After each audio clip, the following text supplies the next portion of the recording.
به ونتوكل عليه ونعوذ بالله من شرور أنفسنا ومن سيئات أعمالنا من يهده الله فلا مضل له ومن يضلل فلا هادي له وأشهد أن لا إله إلا الله وحده لا شريك له وأشهد أن محمدا عبده ورسوله أما بعد فإن خير الحديث كتاب الله وخير الهدي هدي محمد صلى الله عليه وسلم وشر الأمور محدثاتها وكل محدثة بدعة وكل بدعة ضلالة وكل ضلالة في النار.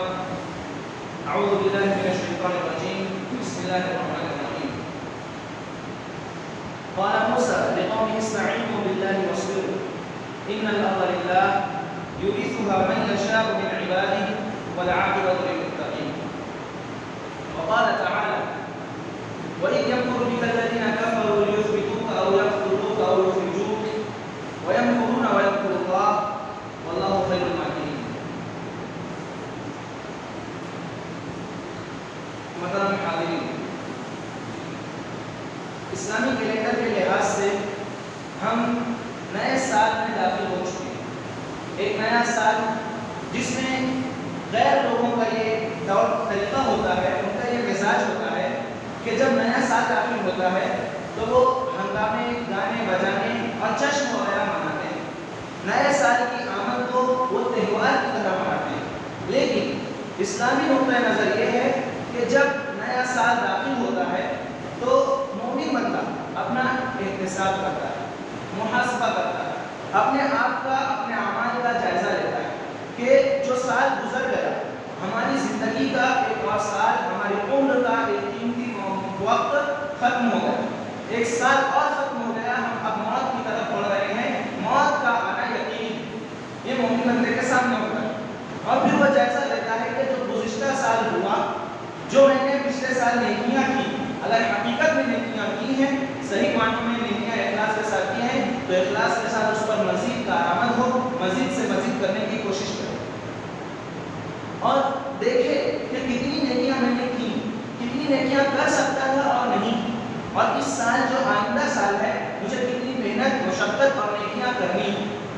ایک پہلو تو یہ نیکیاں کرنے کا، دوسرا یہ کہ کتنے گناہ میں نے کیے، جو سال گزر گیا اس میں میں نے کتنے گناہ کیے، کتنے ایسے گناہ ہیں جو مجھے ہلاک کر سکتے ہیں. اگر انہی گناہوں پر میں مر گیا تو پھر میرا کیا انجام ہوگا.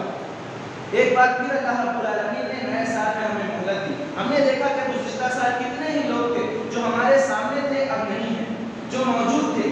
کئی لوگ ایسے ہیں جو اب بھی موجود ہیں لیکن اب ان کی وہ استطاعت نہیں کہ وہ عمل کر سکیں، بستر مرگ پر پڑے ہوئے ہیں، غرغرہ کا مرحلہ ہے. لیکن ہمیں اللہ رب العالمین نے موقع دیا، ایک اور نیا سال ہمیں عطا کیا، تو ہمیں اس موقع پر ہمارا احتساب کرنا چاہیے. گزشتہ سال ہم نے کیا کیا، کون سی نیکیاں کی، کون سی نیکیاں نہیں کی، کتنی نفل نمازیں، فرض نمازوں کا ہمیں دیکھنا چاہیے. چونکہ فرض نمازوں کا تو تصور نہیں کہ مسلمان یوں ہی چھوڑ دے، اسی لیے نفل نمازوں کا دیکھنا چاہیے. لیکن افسوس کی بات ہے کہ ہمارے یہاں پر فرض نمازوں میں بھی بہت زیادہ کوتاہیاں پائی جاتی ہیں. تو جو چھوٹ نہیں، اب کوشش کرے کہ آئندہ ان میں سے کچھ نہ چھوٹنے پائے. نفل نمازوں کا زیادہ سے زیادہ اہتمام کرے. اللہ رب العالمین کی راہ میں اپنی استطاعت کے مطابق غور کرے کہ میں نے کتنا خرچ کیا، کتنا کر سکتا تھا، کتنا فضولیات میں نے لگایا، فضولیات میں بیچا، صرف کیا، خرچ کیا، لیکن اللہ کی راہ میں کتنا کیا. استطاعت کے مطابق اللہ رب العالمین طاقت سے زیادہ کا مکلف نہیں بناتا. جتنی استطاعت ہے، جتنی طاقت ہے، میں نے کتنا خرچ کیا. جب موت آ جائے گی تو ایک لمحہ بھی دولت نہیں ہوگی. ان اجل اللہ کا جاء لا یؤخر. جب اللہ رب العالمین کا مقرر کیا ہوا وقت آ جاتا ہے تو پھر اس میں کوئی تاخیر نہیں ہوتی، ذرہ برابر دیری نہیں کی جاتی.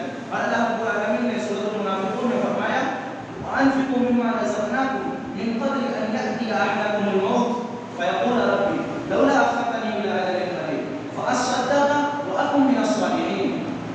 جب تم اللہ رب العالمین نے تمہیں جو کچھ عطا کیا ہے اس میں سے خرچ کرو. جو عطا کیا ہے، جتنی استطاعت ہے، جتنے کی طاقت ہے، اتنا اللہ رب العالمین کی راہ میں اس کے لیے خرچ کرو. کہیں ایسا نہ ہو کہ تم میں سے کسی کے پاس موت آئے پھر وہ کہے کہ اب اے کاش میری موت تھوڑی سی مؤخر کر دی جاتی، تھوڑی سی مجھے اور مہلت مل جاتی، تو میں اللہ رب العالمین کی راہ میں صدقہ و خیرات کر کے صالحین میں سے ہو جاتا۔ اللہ رب العالمین کی راہ میں صدقہ کرے۔ یہاں پر جب موت کی بات آئی تو اللہ رب العالمین نے دوسری عبادتوں کا ذکر نہیں کیا کہ میں نماز پڑھ کر کے نیک بندہ ہو جاتا، روزہ رکھ کر کے اللہ کے نیک بندوں میں شامل ہو جاتا، بلکہ صدقے کا ذکر کیا، کیونکہ صدقے کا تعلق مال سے ہے، اور مرنے کے وقت بندہ یہ سوچے گا کہ میں نے اتنا مال جمع کر لیا، اے کاش اسے اللہ کی راہ میں خرچ کر دیتا، اے کاش مجھے اب مہلت مل جاتی تاکہ میں اللہ کی راہ میں یہ سب مال خرچ کر دیتا جو میرے اب کچھ کام آنے والا نہیں ہے، جو میں نے بچا کر رکھا، جو میں نے پچھلوں کے لیے چھوڑ دیا، میرا مال جو پچھلوں کے لیے چھوٹ رہا ہے، یا پھر میں نے بچا کر رکھا، اللہ کی راہ میں خرچ نہیں کیا، اب وہ مال مجھے کوئی فائدہ نہیں پہنچانے والا، کاش مجھے تھوڑی مہلت مل جاتی تو میں اللہ کی راہ میں اسے خرچ کر دیتا۔ وَلَن يُؤَخِّرَ اللَّهُ نَفْسًا إِذَا جَاءَ أَجَلُهَا، جب کسی نفس کا مقررہ وقت آ جاتا ہے تو اس میں ذرہ برابر تاخیر نہیں ہوتی، ہرگز اس میں کوئی مہلت نہیں ہوتی۔ اللہ رب العالمین نے ہمیں یہ موقع، ہمیں یہ وقت اور یہ مہلت دی۔ ایک نئے سال کا آغاز اسلامی کیلنڈر کے لحاظ سے ہمارے سامنے ہے، ایک سال گزر چکا، ہر نفس، ہر شخص اپنے بارے میں جانتا ہے کہ اس نے گزشتہ سال کیا کیا، کتنی نیکیاں کی، کتنے گناہ کیے، گناہ در گناہ کیے، ہر کوئی اپنے نفس کے بارے میں، اپنے گناہوں کے بارے میں جانتا ہے، وہ اپنا جائزہ لے، کوشش کرے کہ جو گناہ ہو چکے ہیں انہیں ترک کر دے، اس سال اور آگے کی زندگی میں دوبارہ ان گناہ کو نہ کرنے کا پختہ ارادہ اور عزم کرے، اگرچہ کبھی ہو جائے لیکن پختہ ارادہ کرے کہ آئندہ وہ گناہ نہیں کروں گا، اور پھر شرمندگی کے ساتھ جو گناہ ہو چکے ہیں ان سے توبہ اور استغفار کرے۔ اللہ رب العالمین کے جناب کی ولایت، یہ ہمارے جو حالات ہیں، جو اللہ رب العالمین، جو ہمارے حالات ہیں، جو ہمارا یقین ہے کہ اللہ رب العالمین کی مرضی کے بغیر کچھ نہیں ہو سکتا، جو بھی حالات ہیں ہم سب جانتے ہیں اللہ رب العالمین کی مرضی کے بغیر نہیں ہو سکتا، چاہے دنیا کے لوگ کتنی بھی سازشیں رچیں، ان کی سازشیں کامیاب نہیں ہو سکتی جب تک اللہ نہ چاہے، اور اللہ رب العالمین کو ہمیں راضی کرنا ہے۔ اصل اللہ رب العالمین اگر راضی ہو جائے تو دنیا و آخرت کی کامیابی ہمارے قدم چومے گی۔ اللہ رب العالمین کی رضامندی اصل ہے، اور اللہ رب العالمین کی ناراضگی کی اصل وجہ ہمارے اپنے گناہ ہیں، تو ہمارے لیے ڈرنے کی وجہ یہ حکومتیں، یہ طاقتیں، یہ سلطنتیں نہیں ہیں، اصل ڈرنے کی وجہ ہمارے اپنے گناہ ہیں، جن کی وجہ سے اللہ رب العالمین ناراض ہوتا ہے۔ اللہ رب العالمین اگر ناراض ہو جائے تو نہ ہی دنیا اچھی ہوگی، نہ ہی آخرت میں کامیابی ملے گی، وہیں اگر اللہ راضی ہو جائے تو دنیا میں اگرچہ آزمائشیں آئیں گی، وقتی طور پر ہمیں مشکلات کا سامنا کرنا پڑے گا، لیکن انجام ہمارے حق میں ہوگا، اور آخرت میں بھی کامیابی و سرخروئی حاصل ہوگی۔ اور اللہ رب العالمین کو راضی کرنا ہے تو اپنے گناہوں سے توبہ کیجیے۔ اللہ رب العالمین کو توبہ بہت پسند ہے، ان اللہ یحب التوابین و یحب المتطہرین، اللہ رب العالمین خوب توبہ کرنے والوں کو، خوب پاکی اختیار کرنے والوں کو بہت پسند کرتا ہے۔ اللہ رب العالمین کو توبہ اتنی پسند ہے، وہ جتنا صحیح مسلم کی وہ روایت ہم سنتے رہتے ہیں کہ ایک آدمی جو صحرا میں گیا، سارا مال اس کا ایک اونٹ پر ہے اور اس کا اونٹ گم ہو گیا، پھر اس کے بعد وہ ایسا ہو گیا جیسے زندگی اس کی چلی گئی، اب موت کا انتظار کر رہا ہے، ایسے حالت میں جب وہ دوبارہ دیکھتا ہے تو وہ اونٹنی اس کے سامنے آ جاتی ہے سارے ساز و سامان کے ساتھ، دوبارہ زندگی مل گئی، اس کی خوشی کا یہ عالم ہوتا ہے کہ وہ خوشی میں سمجھ نہیں پاتا، یہ کہتا ہے اے اللہ تو میرا بندہ، میں تیرا رب۔ اللہ رب العالمین بھٹکتا نہیں ہے، اللہ رب العالمین کی حالت ایسی نہیں ہوتی کہ خوشی کے اظہار کا بتانا ہے، خوشی بتانا ہے کہ خوشی کتنی زیادہ اللہ رب العالمین کو ہوتی ہے جب بندہ توبہ کرتا ہے۔ اللہ اگر ہم یہ کہیں کہ اللہ رب العالمین نے ہمیں توبہ کے لیے پیدا کیا، توبہ استغفار کے لیے پیدا کیا، ہماری زندگی کا مقصد ہے، تو یہ بھی غلط نہ ہوگا۔ کئی دلائل میں سے ایک دلیل یہ کہ صحیح مسلم کی جو حدیث ہے کہ اگر تم توبہ نہیں کرو گے، اللہ کے رسول صلی اللہ علیہ وسلم نے فرمایا اللہ کی قسم کھا کر کہ اگر تم توبہ نہیں کرو گے تو اللہ رب العالمین، اگر تم گناہ نہیں کرو گے تو اللہ رب العالمین تمہیں ہلاک کر دے گا، گناہ نہیں کرو گے تو ہلاک کر دے گا، اور تمہاری جگہ پر ایسی قوم کو لائے گا جو گناہ کرے گی پھر توبہ کرے گی، اور اللہ رب العالمین ان کی توبہ کو قبول کرے گا اور ان کی مغفرت فرمائے گا۔ یہاں پر گناہ کی ترغیب دلانا مقصد نہیں ہے، مقصد توبہ کی ترغیب دلانا ہے کہ اللہ رب العالمین کی جناب توبہ کرو، اگر تم گناہ نہیں کرتے اور توبہ نہیں کرتے تو اللہ رب العالمین ہلاک کر دے گا، اور ایسی قوم کو لائے گا جو گناہ کر کے توبہ کرے، پھر اللہ رب العالمین سے استغفار کرے اور اللہ رب العالمین انہیں بخش دے گا۔ یہ توبہ استغفار کی ہے، جب بندہ توبہ استغفار کرے گا اس کے گناہ دھل جائیں گے، اور جب گناہ دھل جائیں گے تو اللہ کی ناراضگی ختم ہوگی، اور اللہ کی ناراضگی ختم ہوگی، اللہ کی رضامندی اگر حاصل ہوگی تو دنیا و آخرت کی کامیابی حاصل ہوگی۔ اللہ رب العالمین نے سورۃ العصر میں فرمایا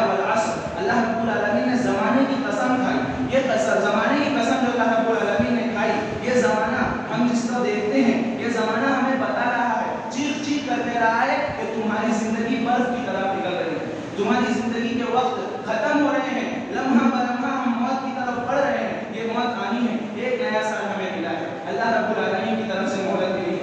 اگر ہم اس مہلت کا، اس وقت کا صحیح استعمال نہیں کرتے تو خسارہ اٹھانے والے میں سے ہو جائیں گے۔ اگر ہم ابھی ایمان، صحیح طور سے ایمان لا کر اللہ رب العالمین کے لیے عمل صالح نہیں کرتے، تواصل بالحق اور تواصل بالصبر کو نہیں تھامتے، تو یقیناً تمام کے تمام انسان خسارہ اٹھانے والوں میں ہیں، جیسا کہ اللہ رب العالمین نے سورۃ العصر میں فرمایا۔ یہ زمانے کی قسم کھا کے اللہ رب العالمین نے بتایا، یہ زمانہ ہم سے چھوٹ رہا ہے، مسلسل ہماری مٹھی سے ریت کی طرح پھسل رہا ہے، ہماری زندگی برف کی طرح پگھل رہی ہے، موت کی طرف ہم مسلسل بڑھے جا رہے ہیں۔ یہ جو مہلت ملی ہے اس میں احتساب کرنا چاہیے، پرانی زندگی میں گزشتہ سال میں ہم نے کیا کیا اور آئندہ سال ہمیں کیا کرنا چاہیے، کتنی نیکیاں کرنی ہے اور کتنے گناہوں سے بچانا ہے، کتنا اللہ رب العالمین کو راضی کرنے کی کوشش کرنی ہے۔ یہ ایک پہلو جو نئے سال میں ہمیں دیکھنا، سوچنا اور سمجھنا چاہیے، جس پر عمل کرنا چاہیے۔ ایک چیز یہ کہ نئے سال میں ہمیں کیا کرنا چاہیے، یہ ماہ محرم ہے، نئے سال کا آغاز، اسلامی سال کا آغاز محرم الحرام سے ہوتا ہے۔ 10 محرم یوم عاشورہ، اس دن اللہ رب العالمین نے موسیٰ علیہ السلام اور ان کی قوم کو فرعون کے لشکر اور اس کے ظلم سے نجات دی۔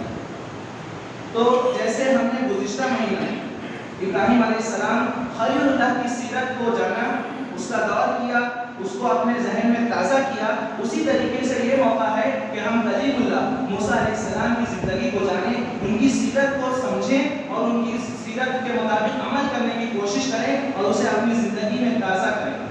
اس میں اللہ رب العالمین، یہ موسیٰ علیہ السلام کا واقعہ اس لیے بھی اہمیت کا حامل ہے کہ اللہ رب العالمین نے قرآن کریم میں محمد رسول اللہ صلی اللہ علیہ وسلم کے بعد تمام انبیاء میں سب سے زیادہ موسیٰ علیہ السلام کے واقعے کا ذکر کیا۔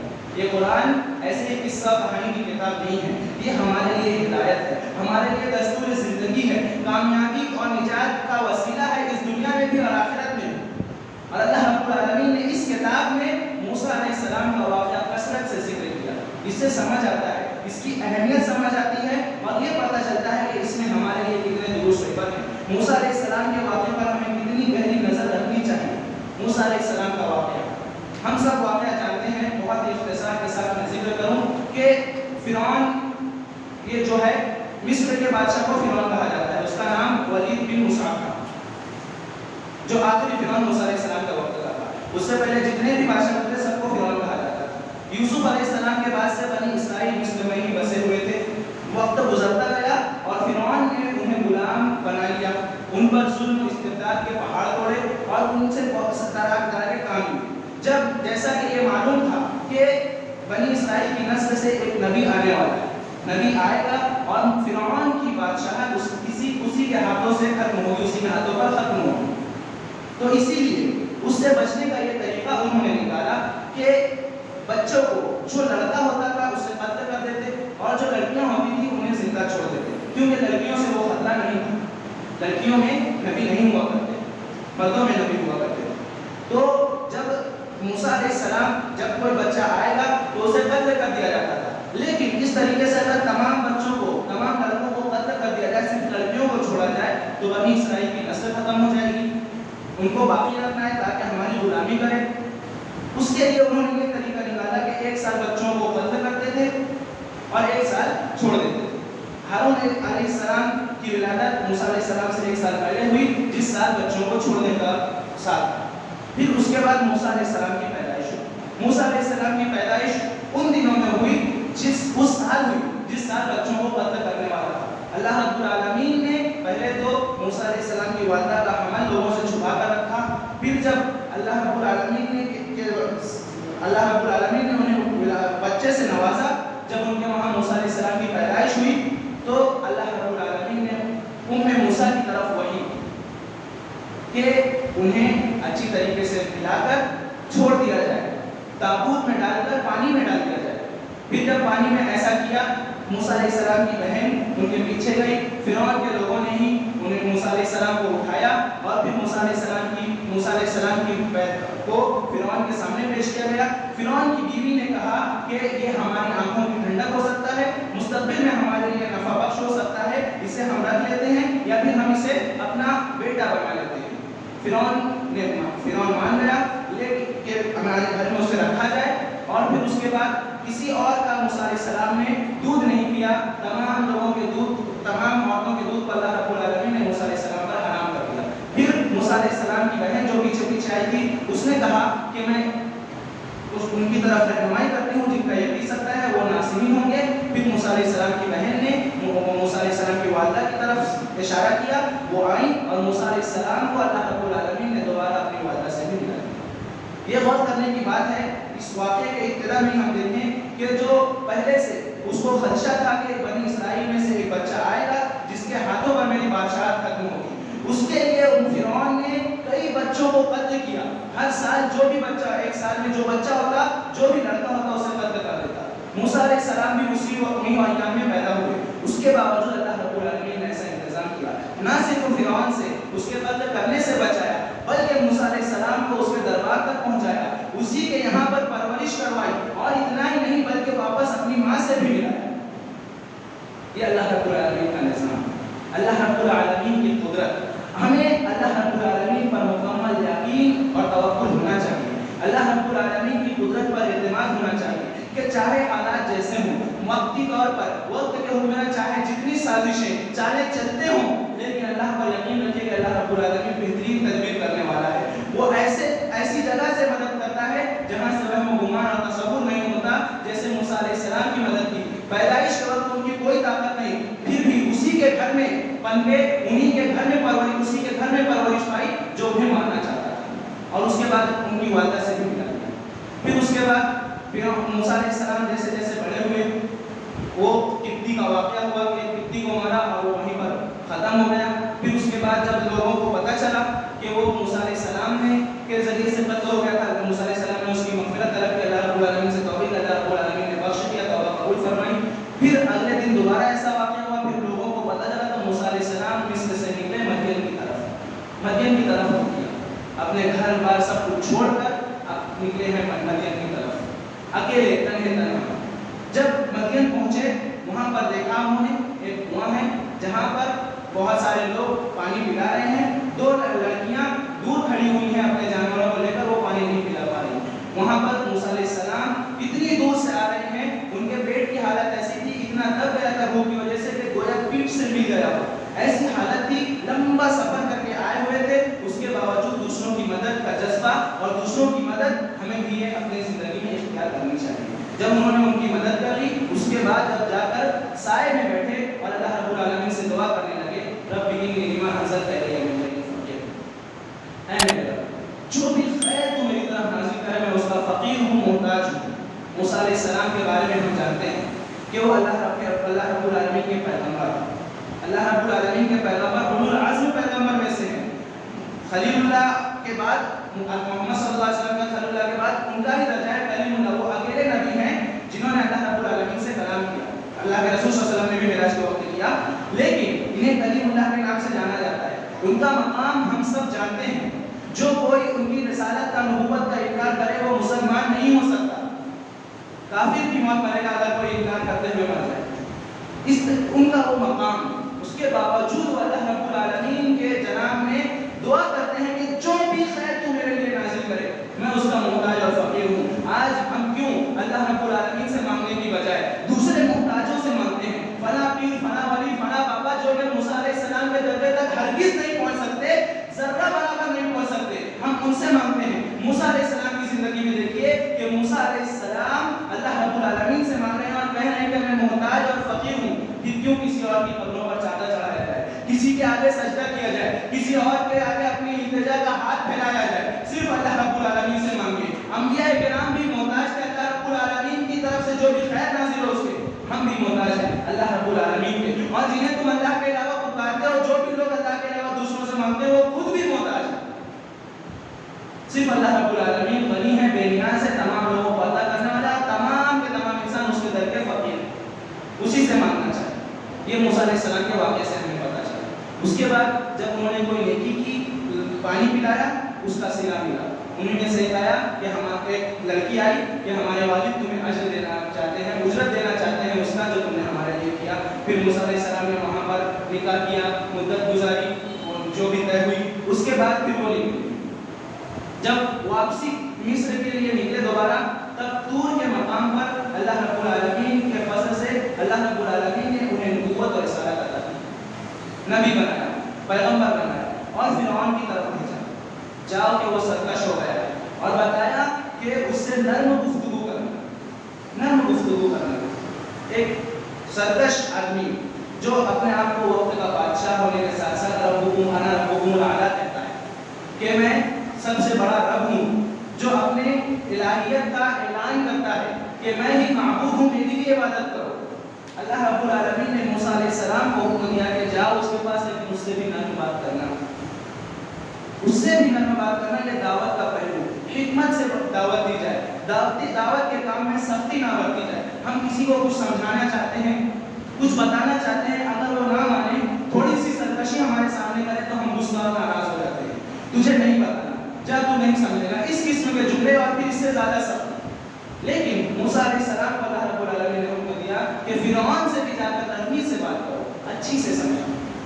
موسیٰ علیہ السلام وہاں پر حاضر ہوئے، دعوت پیش کی، بنی اسرائیل کو ہمارے ساتھ بھیجیے ایسا فرمایا۔ اور معجزے جو اللہ رب العالمین نے انہیں عطا کیے تھے، وہ معجزے اللہ رب العالمین کی طرف سے جو تھے موسیٰ علیہ السلام نے فرعون کے سامنے پیش کیے۔ جب فرعون نے اور اس کے درباریوں نے وہ معجزے دیکھے تو کہا کہ یہ کھلا ہوا جادو ہے۔ پھر جادوگروں کو جمع کیا گیا، سارے واقعات ہم جانتے ہیں۔ جادوگروں کو جمع کیا گیا متعینہ مدت پر، اور تمام لوگ یہ سوچ رہے تھے کہ موسیٰ علیہ السلام ہار جانے والے ہیں اور جادوگروں کی ٹیم ہی جیت جانے والی ہے۔ کہہ رہے تھے کہ چلو کیا تم لوگ وہاں پر شامل نہیں ہو رہے؟ پھر لوگوں کے سامنے پورا مجمع جمع ہوا، وہاں پر جادوگر آئے اور جادوگروں نے فرعون سے پوچھا کہ اگر ہم جیت گئے تو کیا ہمیں کچھ انعام ملے گا، کچھ اجر ملے گا؟ کہا ہاں تمہیں اجر بھی ملے گا اور تم ہمارے مقربین میں سے بھی ہو جاؤ گے، کرسیاں بھی ملیں گی، پیسہ بھی ملے گا، کرسی بھی ملے گی، دنیا میں ہمارے زبان میں کہتے ہیں۔ اس کے بعد پھر مقابلہ ہوا۔ مقابلے کے وقت میں جب جادوگروں نے اپنی لاٹھی پھینکی تو موسیٰ علیہ السلام ہلکا سا گھبرائے۔ جو لاٹھی اور رسیاں تھیں وہ جادو کی وجہ سے ایسا محسوس ہوا کہ وہ چل رہے ہیں، دوڑ رہے ہیں۔ اس سے یہ بھی پتہ چلا کہ جادو ہوتا ہے۔ ہمارے یہاں پر ایسے بھی لوگ پائے جاتے ہیں جو جادو کا انکار کرتے ہیں اور کہتے ہیں کہ جادو ہو ہی نہیں سکتا۔ جادو ہوتا ہے، اللہ کے رسول صلی اللہ علیہ وسلم پر بھی جادو ہوا، اس کے بعد معوذتیں نازل ہوئی کہ ان دعاؤں کو پڑھا جائے اور صبح شام کے اذکار اگر اچھی سے مضبوطی سے تھامے رکھیں تو جادو اثر نہیں کرے گا۔ جادو سے بچنے کا اور اس سے احتیاط اور علاج بھی اللہ کے رسول صلی اللہ علیہ وسلم نے بتایا ہے۔ اگر کسی کے اوپر جادو ہو جائے تو جادو کو جادو کی طرح اس کے جیسے جادو سے حل کرنے کی، اس کا علاج کرنے کی کوشش نہ کرے، بلکہ وہ طریقہ اختیار کرے جو کتاب و سنت سے ثابت ہے، کیونکہ جادو کفر ہے۔ بہرحال موسیٰ علیہ السلام کے سامنے جادو ہوا، موسیٰ علیہ السلام پر جادو ہوا۔ فَأَوْجَسَ فِي نَفْسِهِ خِیفَةَ مُوسَىٰ، موسیٰ علیہ السلام نے اپنے نفس میں خوف اور ڈر محسوس کیا۔ پھر اس کے بعد اللہ رب العالمین نے انہیں فرمایا کہ ڈرو نہیں، اپنی لاٹھی پھینکو۔ جب موسیٰ علیہ السلام نے اپنی لاٹھی پھینکی تو تمام کے تمام جو بھی جادوگروں کے جادو تھے اسے ازدہریں نکل گئی۔ جادوگر وہاں پر ایمان لے آئے۔ قالوا آمنا برب العالمین رب موسیٰ و ہارون، کہا کہ ہم رب العالمین پر ایمان لے آئے جو کہ موسیٰ اور ہارون کا رب ہے۔ یہاں پر غور کرنے والی ایک بات یہ ہے کہ جادو معجزہ، انہوں نے جادوگروں نے معجزہ موسیٰ علیہ السلام کے ہاتھوں سے دیکھا، لیکن ایمان لایا اللہ رب العالمین پر، موسیٰ علیہ السلام پر ایمان نہیں لایا۔ پتہ یہ چلا کہ معجزہ اور کرامت جو ہوتی ہے، انبیاء کے ساتھ معجزہ اور اولیاء کے ساتھ کرامت جو ہوتی ہے وہ اللہ رب العالمین کی طرف سے ہوتی ہے۔ اب نبی کے پاس معجزہ دیکھیں یا پھر کسی ولی کے پاس کرامت دیکھیں تو نبی اور ولی پر ایمان لانے کی بجائے، ان کو اپنا معبود ماننے کی بجائے اللہ رب العالمین کو معبود مانا جائے اور یہ مانا جائے کہ یہ اللہ رب العالمین کی طرف سے تھا، ان کی اپنی ذاتی استطاعت ایسی نہیں ہے۔ جو جادوگر تھے وہ جادو کو جانتے تھے، جب انہوں نے دیکھا موسیٰ علیہ السلام کے معجزے کو تو یہ سمجھ گئے یہ انسان کا کام نہیں ہے، یہ جو دعوت دے رہا ہے وہ سچی ہے، جو ان کا ہمارا رب ہے وہ رب العالمین ہے، ہم اس پر ایمان لاتے ہیں، رب العالمین پر ایمان لائے، موسیٰ علیہ السلام پر نہیں۔ آج ہمارے یہاں پر جھوٹے قصے، جھوٹے واقعات، اور اگر سچے بھی ہوں جو بیان کیے جاتے ہیں، بہت ساری کرامات اولیاء کی بیان کی جاتی ہے، پھر لوگ ان کے دل دادا ہو جاتے ہیں، ان کے آگے سجدے کرنا، ان سے دعائیں کرنا، یہ سب شروع کر دیتے ہیں۔ لیکن اگر ان کے ہاتھوں پر پہلے تو اس میں سے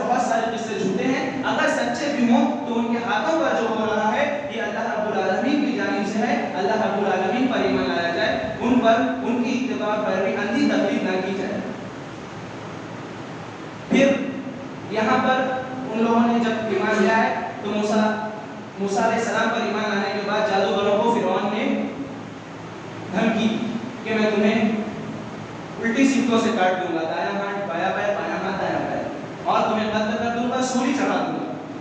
اس وقت جو جادوگروں نے کہا کہ ہمارے پاس جو چیزیں آ چکی ہیں، جو واضح نشانیاں آ چکی ہیں، اس پر ہم ہرگز تجھے فوقیت نہیں دیں گے، تجھے ترجیح نہیں دیں گے، جو کرنا ہے کر لے، فقد ما انت قال، جو کر سکتا ہے کر لے۔ تھوڑی دیر پہلے جو دنیا طلب کر رہے تھے، جو فرعون سے سودا کر رہے تھے کہ ہم جیت جائیں تو ہمیں کیا ملے گا، وہ اب کہہ رہے ہیں کہ ہمیں موت کی بھی کوئی فکر نہیں، موت تو ویسے بھی آنی ہی ہے، یہ دنیا ویسے بھی ختم ہو جانی ہے، ہم آخرت کی فکر کریں گے۔ اللہ رب العالمین پر ایمان لاتے ہی ایمان بندوں کو کیسے بدل دیتا ہے، ہمیں بھی اپنے اندر وہ ایمان پیدا کرنا چاہیے۔ موت کا خوف، زندگی کا خوف، ہمارے 5 اسباب کا خوف، اور پھر جو تمام چیزوں کا خوف ہم لیے پھرتے ہیں، وہ خوف ختم ہو جائے گا اگر ایمان ہمارے اندر مضبوط ہو جائے، ویسا ہی ایمان ہمارے اندر پیدا کرنے کی ضرورت ہے۔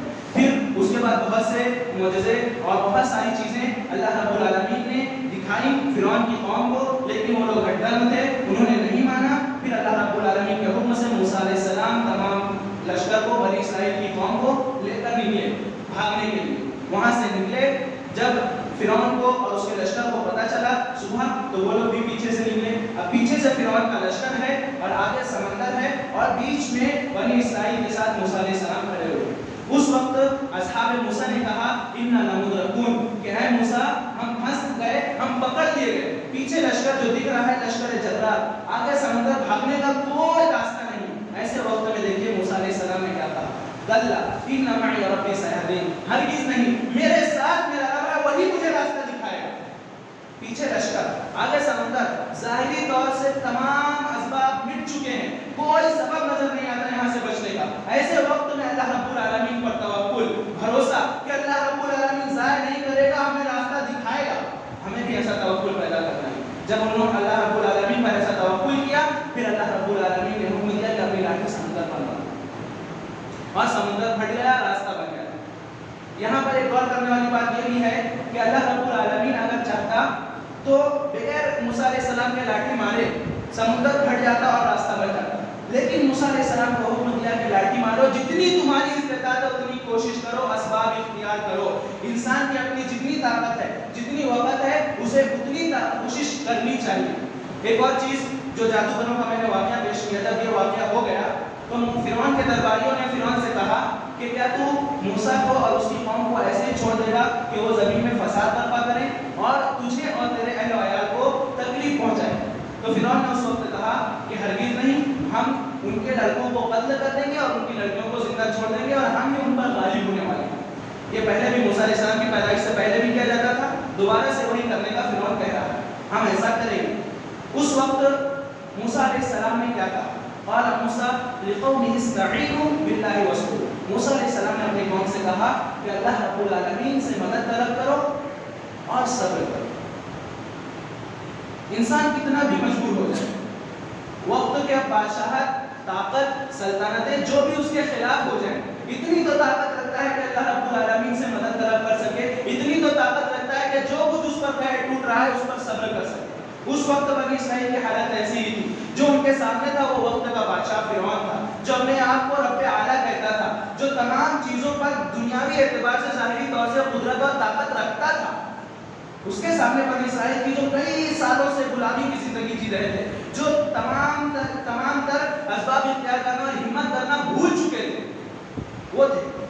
موسیٰ علیہ السلام نے کہا استعینوا باللہ واصبروا، اللہ رب العالمین سے مدد طلب کرو اور صبر کرو۔ آج ہمارے یہاں پر جب اہل علم علماء لوگوں میں یہ بیان کرتے ہیں تو لوگوں کو لگتا ہے کیا وہی بات کرتے رہتے ہیں، کیا وہی اللہ رب العالمین سے مدد طلب کرو، صبر کرو، ہمیں بھی اٹھنا چاہیے۔ خارجی فکر، حکمرانی کی فکر، عقیدہ پہلے درست کیجیے، عقیدہ درست ہو جائے اس کے بعد پھر اللہ رب العالمین سے مدد طلب کیجیے اور صبر کیجیے۔ موسیٰ علیہ السلام نے اپنی قوم سے کہا تھا، نبی نے وقت کے نبی نے کہا تھا، پیغمبر نے کہا تھا، یہ علماء جو ہیں انبیاء کے وارثین ہیں، یہ کوئی بات بھی ایسے ہی نہیں کہتے، قرآن و حدیث کی روشنی میں کہتے ہیں۔ تو جو قرآن و حدیث کی روشنی میں دلیل کے ساتھ جو علماء کہہ رہے ہیں اسے مانیے، اپنے دماغ کے گھوڑے نہ دوڑائیں۔ علماء کی عزت، علماء کا احترام اور علماء جو دلیل کے ساتھ بات کریں ان کی بات کو ماننا چاہیے کیونکہ ان کے پاس دلیل ہے۔ آدمی اپنے ذہن سے کچھ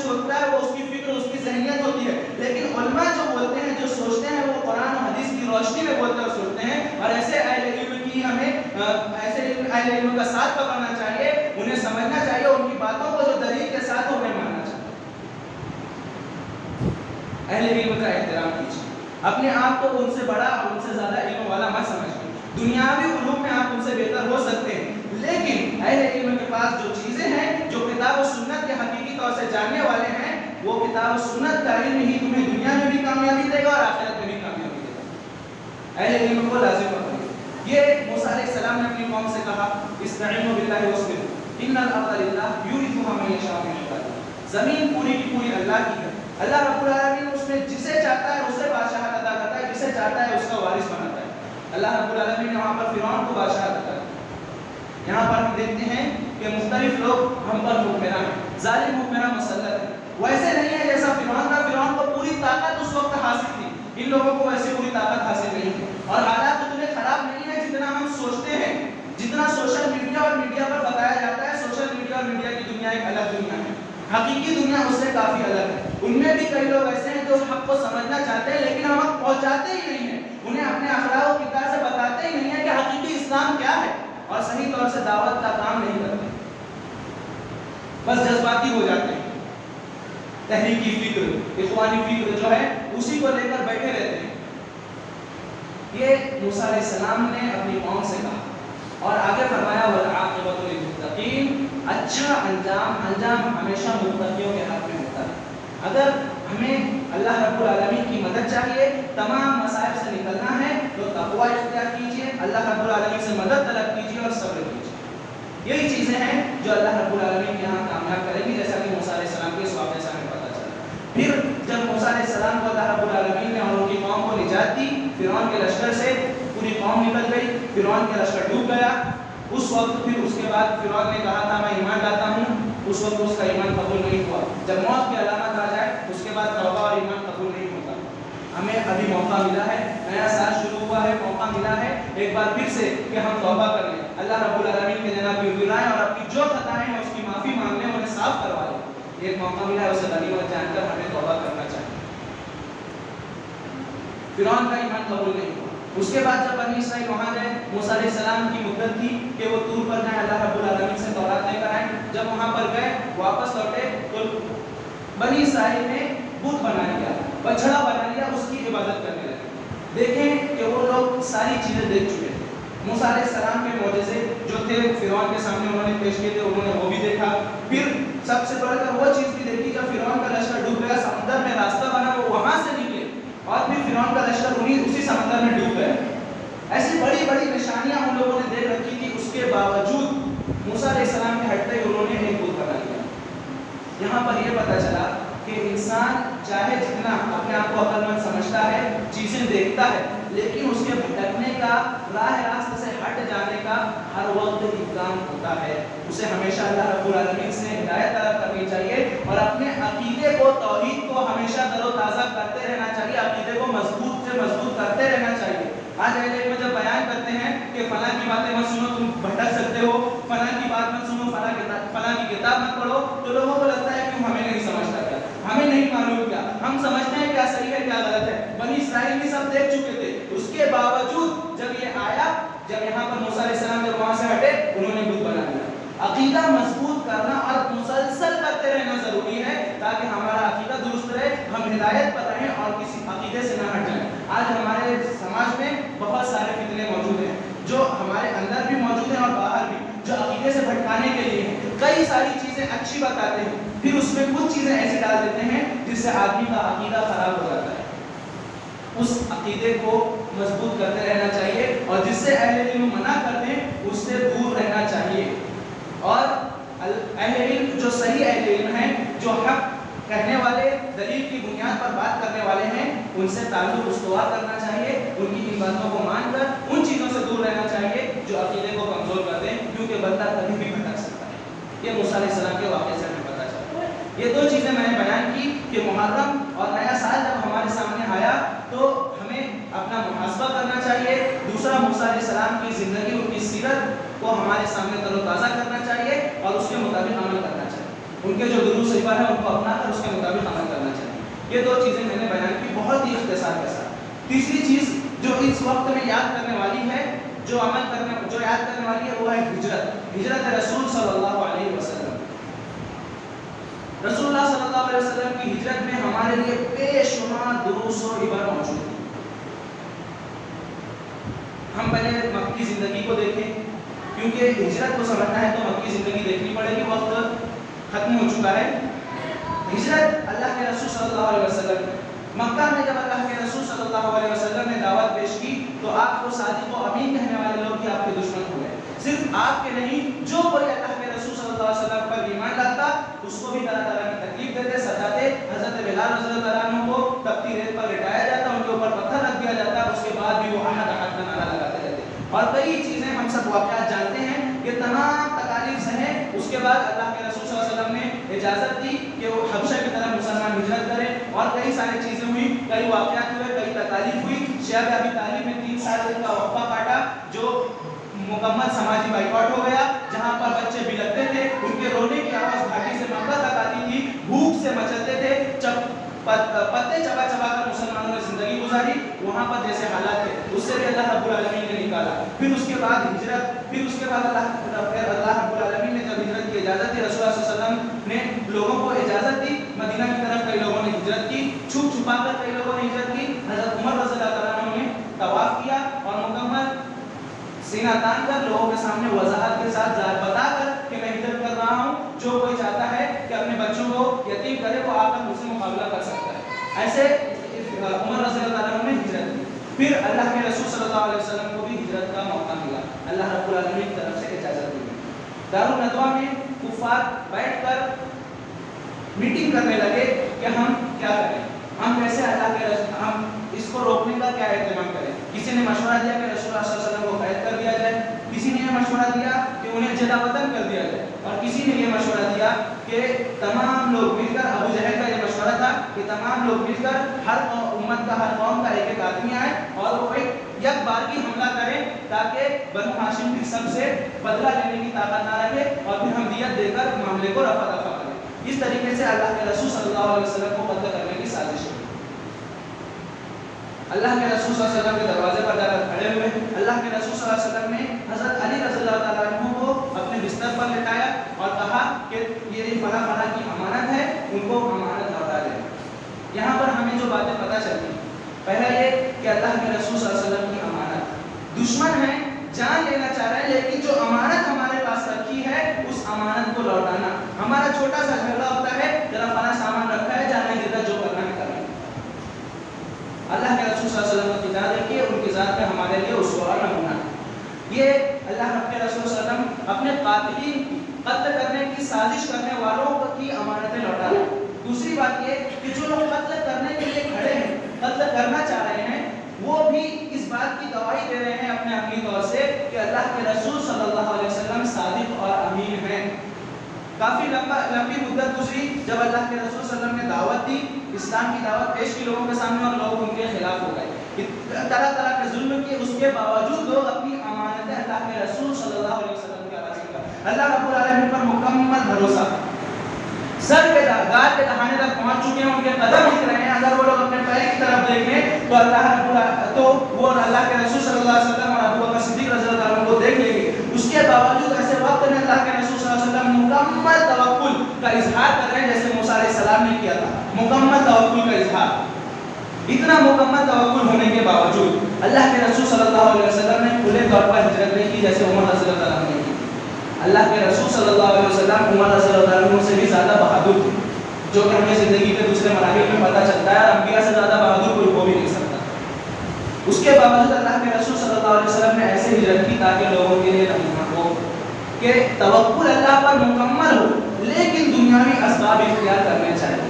ہمارے یہاں پر کچھ لوگ ہوتے ہیں جو توکل کے نام پر کہ اللہ رب العالمین بھروسہ ہے، اللہ رب العالمین پر بھروسہ ہے، اللہ رب العالمین سب کچھ صحیح کر دے گا، توکل کے نام پر وہ لوگ اسباب اختیار نہیں کرتے.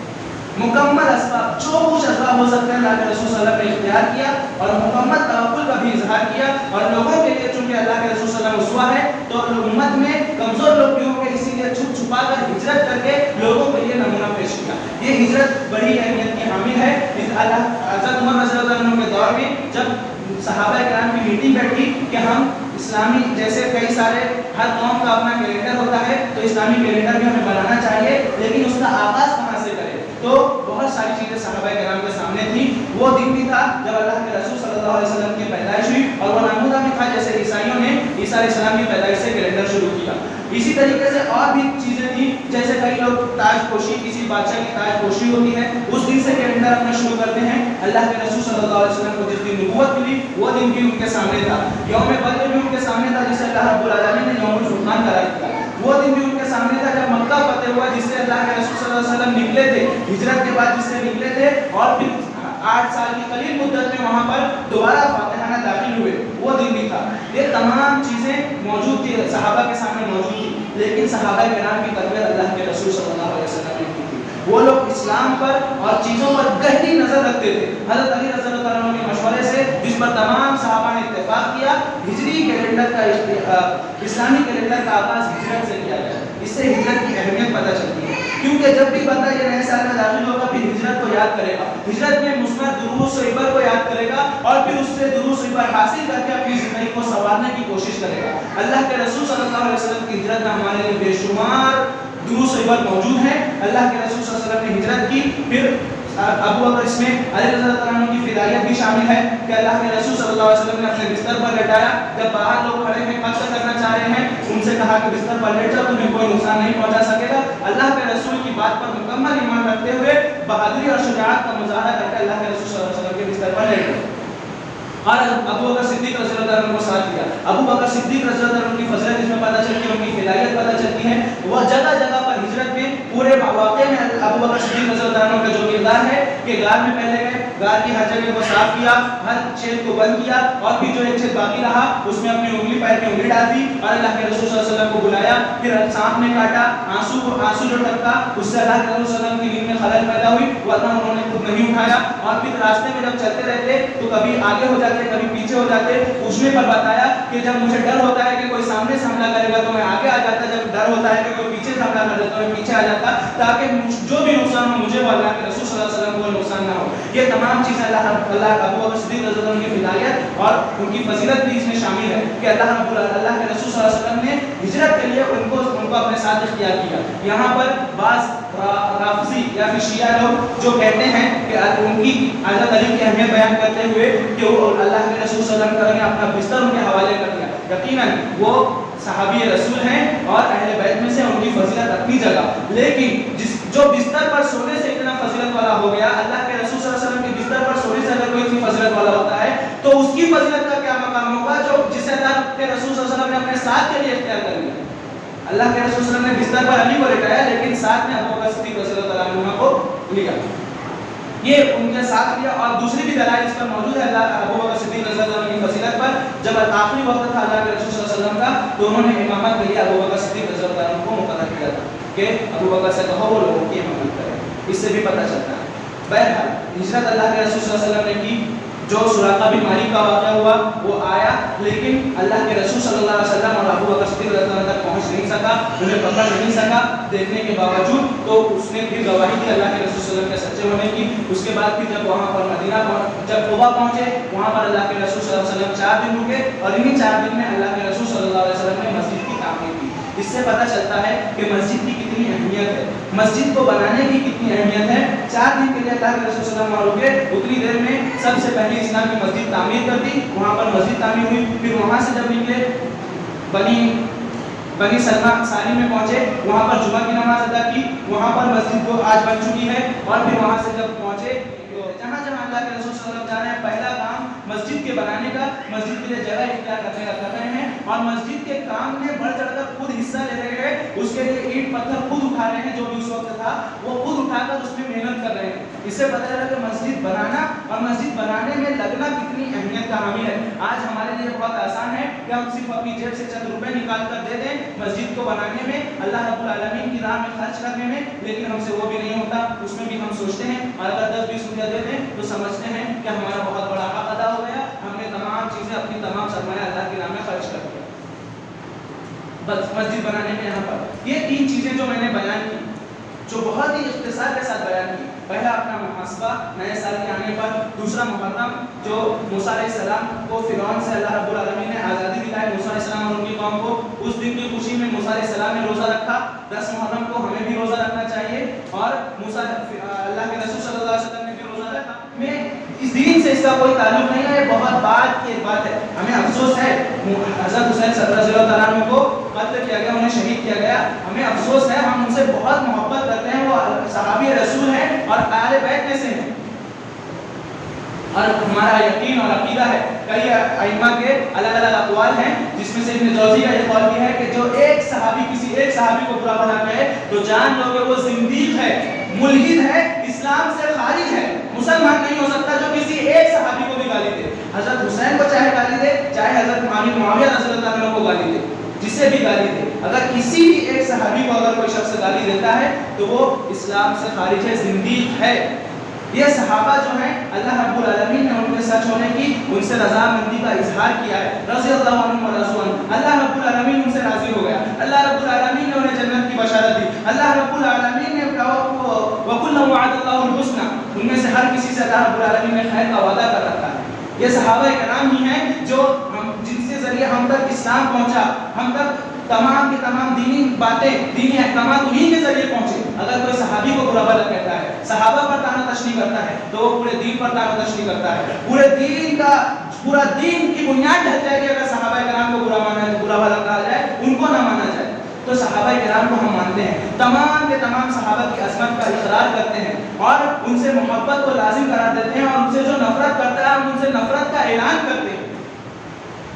لیکن یہ جو کربلا کا واقعہ ہوا, اس کو بنیاد بنا کر کہ اسلام زندہ ہوتا ہے ہر کربلا کے بعد, اس قسم کے نعرے لگا کر اور حسین رضی اللہ عنہ کی شہادت کو آج تک کے پھر اس کے لیے ماتم کرتے رہنا, اللہ کے صحابہ کا, اللہ کے رسول صلی اللہ علیہ وسلم کا یہ طریقہ نہیں تھا. اللہ کے رسول صلی اللہ علیہ وسلم نے ان سے ماتم کرنے کو جاہلیت کے امور میں سے قرار دیا ہے. حضرت حمزہ رضی اللہ عنہ جو احد میں شہید ہوئے, وہ سید الشہداء جنہیں اللہ کے رسول صلی اللہ علیہ وسلم نے بیان کیا, جب وہ شہید ہوئے ان کے لیے بھی اللہ کے رسول صلی اللہ علیہ وسلم نے ماتم نہیں کیا. وہ بھی اہل بیت میں سے تھے, اللہ کے رسول صلی اللہ علیہ وسلم کے سگے چچا تھے. لیکن ایسا نہ اللہ کے رسول صلی اللہ علیہ وسلم نے کیا, نہ کسی صحابی نے کیا. اور یہ جو کربلا کا واقعہ ہوا, یہ کوئی ایسا مارکا نہیں تھا جو حق و باطل کا مارکا ہو, جو اسلام اور کفر کا مارکا ہو. یہ ایک مارکا ہوا, یقیناً اس کا دکھ ہمیں بھی ہے کہ اللہ خانوادہ رسول صلی اللہ علیہ وسلم کو ضرب پہنچی اور ان کو شہید کیا گیا. لیکن یہ کوئی ایسا مارکا نہیں تھا کہ جس کو بنیاد بنا کر برسہ رس ماتم کیا جائے, اس کو بنیاد بنا کر اسلام کی دوسری چیزوں کو فراموش کر دیا جائے. پر اسلام نے نوحہ ماتم سے منع کیا, نوحہ ماتم کر کے کیا جاتا ہے اسے بنیاد بنا کر, اور اسے بنیاد بنا کر بہت سارے صحابہ کرام کو نشانہ بنایا جاتا ہے. پہلے یزید بن معاویہ کو, پھر اس کے بعد حضرت امیر معاویہ رضی اللہ عنہ کو بنیاد بنایا جاتا ہے, انہیں گالی گلوچ دی جاتی ہے. پھر حضرت امیر معاویہ کے بعد حضرت عثمان رضی اللہ عنہ نے مقرر کیا تھا, ان کو گالی دی جاتی ہے, اور اس طریقے سے اوپر جایا جاتا ہے. یہ صحابہ کرام پر تانا تشنیع کرنے کے لیے اس واقعے کو اتنی اہمیت دی گئی. اس پر اگر بات کی جاتی ہے, آج ہم چیختے ہیں چلاتے ہیں کہ یہ واقعہ بعد میں ہوا, اس واقعے کی حقیقت کچھ اور ہے, یزید بن معاویہ کا اس میں ہاتھ نہیں تھا. اس قسم کی جب باتیں بیان کرتے ہیں تو لوگوں کو لگتا ہے الگ بات کر رہا ہے, نئی بات کر رہا ہے, اور اختلاف میں بات کر رہا ہے. لیکن حقیقت یہی ہے کہ یزید بن معاویہ رحمہ اللہ کا اس کی بنیاد بنا کر اسلامی بنیادوں کو ہلانے کی کوشش کی جاتی ہے. وہ واقعہ جو الیوم اکملت لکم دینکم واتممت علیکم نعمتی ورضیت لکم الاسلام دینا کے 60 سال 50 سال کے بعد واقع ہوا, اسے بنیاد بنا کر اسلام کی بنیادوں کو ہلایا جاتا ہے. اور اسلام کی بنیاد میں جو صحابہ کرام ہیں ان پر تانا تشنیع کی جاتی ہے. اللہ رب العالمین نے صحابہ کرام کے بارے میں فرمایا رضی اللہ عنہم ورضوا عنہم, اللہ رب العالمین ان سے راضی ہوگا. جس سے اللہ رب العالمین راضی ہے اس سے ہم کیوں ناراض ہوں, ان کے بارے میں ہم کیوں برا بھلا کہیں. اور جو کوئی برا بھلا کہتا ہے, ائمہ کے اقوال, سلف کے اقوال اٹھا کر دیکھیے کہ وہ زندیق ہے, وہ ملحد ہے. صحابہ کرام کو برا بھلا کہنے والا مبتدع ہے, بدعتی ہے, وہ دین پر نہیں ہو سکتا. صحیح دین پر ہمیں رہنا ہے. جو صحابہ کرام کی جو عظمت ہے اس کا اقرار کرنا چاہیے, ان سے محبت کرنا چاہیے, ان سے محبت کرنے والوں سے محبت کرنی چاہیے, اور جو کوئی ان سے نفرت کرتا ہے ان سے بغض و عناد رکھنا چاہیے, ان سے نفرت ہونی چاہیے جو کوئی صحابہ کرام سے نفرت کرتا ہے, کیونکہ وہ سب سے بہتر لوگ تھے. یہ گواہی اللہ کے رسول صلی اللہ علیہ وسلم نے بھی دی ہے, خیر کے سب سے بہتر لوگ میرے کرنے کے لوگ ہیں, میری صدی کے لوگ ہیں, پھر اس کے بعد. اس طریقے کے اللہ کے رسول صلی اللہ علیہ وسلم نے بھی ان کے سب سے خیر ہونے کی گواہی دی ہے. اللہ رب العالمین بھی ان سے راضی ہے, تو ان کی فضیلت کو سمجھنا چاہیے, اور انہی کے کاندھوں پر پورا دین ٹکا ہوا ہے.